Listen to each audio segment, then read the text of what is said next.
मनोहर भक्ति व्लॉग्स में आपका हार्दिक स्वागत है। यहाँ आपको मिलेंगे नए नए भक्ति सॉन्ग और मधुर भजन। चैनल को सब्सक्राइब जरूर करें और वीडियो को लाइक करना ना भूलें।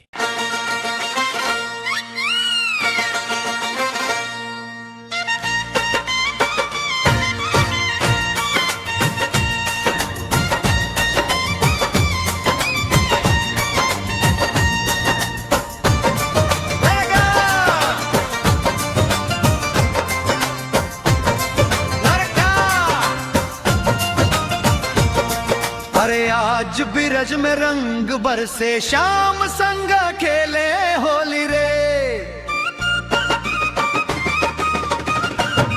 पिचकारी में प्रेम भरे हैं, भींजे राधा चोली रे।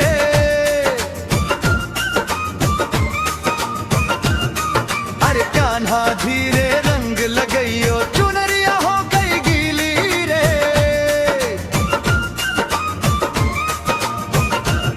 मुरली की धुन पे झूमे मनवा, बजे ढोलक रंगीली रे। होली खेले राधा श्याम, बरसे प्रेम गुलाल। हर हर बोले वृंदावन, गूंजे जय गोपाल।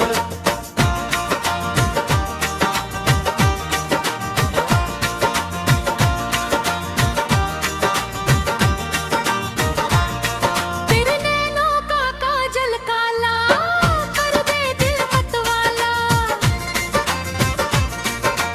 आज न छूटे मौका राधे, रंग लगा दूं निराला। श्याम तुम्हारा रंग है साचा, मन में प्रेम उजाला।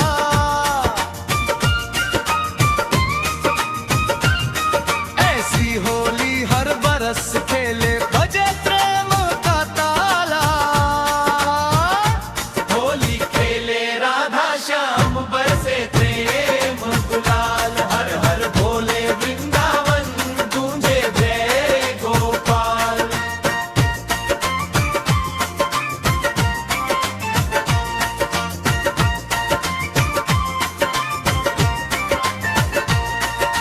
ढम ढम ढोलक बाजे, झूमे सारा धाम।